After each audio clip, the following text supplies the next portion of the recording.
Hi, friends. Happy Monday. It's Monday. Oh gosh, another week. It's been another week. Okay. Happy to see you all. Last Friday, we left off on the most painful chapter ever, in which Mr. Collins, the insufferable Mr. Collins, proposed to Elizabeth. And although she refused him in a lot of different ways, he refused to hear that refusal. Great. So, we're going to pick back up. So sorry. Embarrassing. Okay. I'm going to pick back up chapter 20, Pride and Prejudice. Here we go. Mr. Collins was not left long to the silent contemplation of his successful love. For Mrs. Bennet, having dawdled about in the vestibule to watch for the end of the conference, no sooner saw Elizabeth open the door, and with quick step pass her towards the staircase, than she entered the breakfast-room, and congratulated both him and herself in warm terms on the happy prospect of their nearer connection.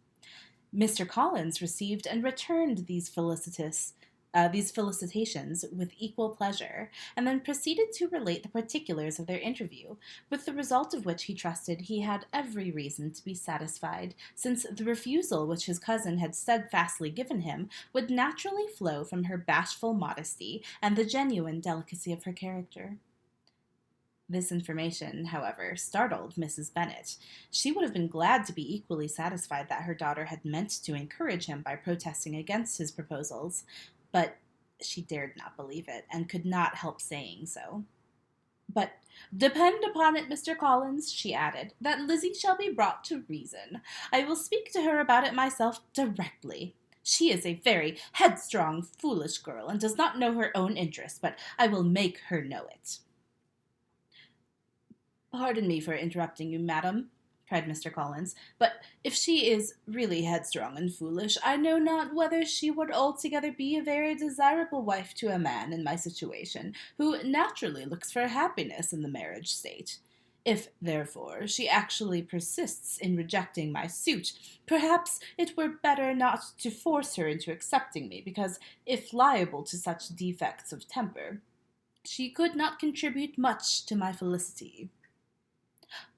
"Sir, you quite misunderstand me," said Mrs. Bennet, alarmed. "Lizzie is only headstrong in such matters as these.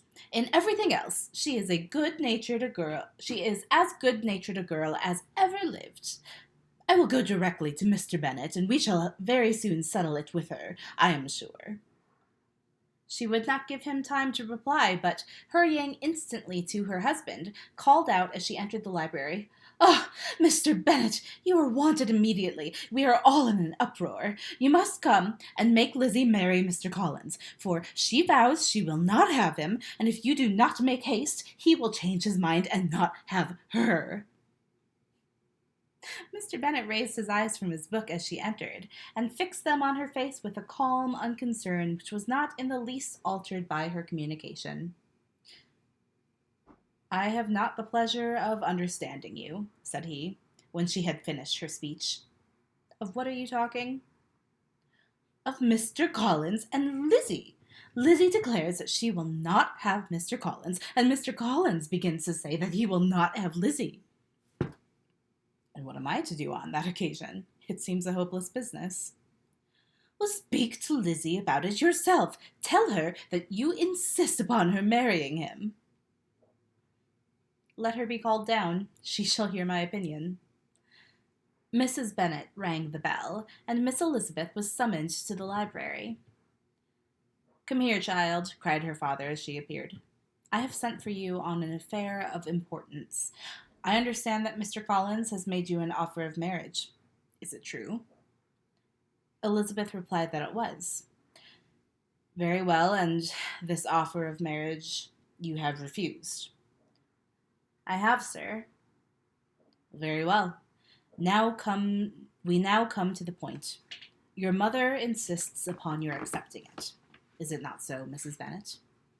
"Yes, or I will never see her again." "Well, an unhappy alternative is before you, Elizabeth. From this day you must be a stranger to one of your parents. Your mother will never see you again if you do not marry Mr. Collins, and I will never see you again if you do."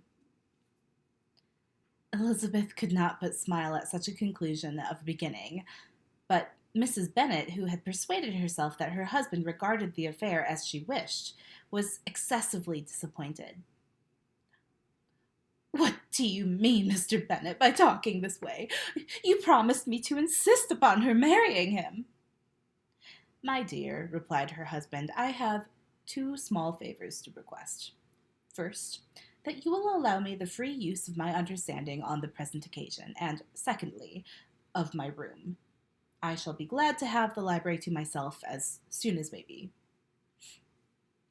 Not yet, however, in spite of her disappointment in her husband, did Mrs. Bennet give up the point. She talked to Elizabeth again and again, coaxed and threatened her by turns. She endeavored to secure Jane in her interest, but Jane, with all possible mildness, declined interfering, and Elizabeth, sometimes with real earnestness and sometimes with playful gaiety, replied to her attacks. Though her manner varied, however, her determination never did. Mr. Collins, meanwhile, was meditating in solitude on what had passed. He thought too well of himself to comprehend on what motive his cousin could refuse him, and though his pride was hurt, he suffered in no other way. His regard for her was quite imaginary, and the possibility of her deserving her mother's reproach prevented his feeling any regret. While the family were in this confusion, Charlotte Lucas came to spend the day with them. She was met in the vestibule by Lydia, who, flying to her, cried in a half-whisper, "I am glad you are come, for there is such fun here. What do you think has happened this morning? Mr. Collins has made an offer to Lizzie, and she will not have him." Charlotte had hardly time to answer before they were joined by Kitty, who came to tell the same news, and no sooner had they entered the breakfast-room where Mrs. Bennet was alone, that she likewise began on the subject, calling on Miss Lucas for her compassion, and entreating her to persuade her friend Lizzie to comply with the wishes of all her family.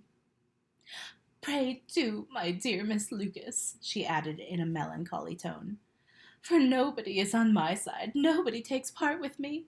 I am cruelly used, nobody feels for my poor nerves." Charlotte's reply was spared by the entrance of Jane and Elizabeth.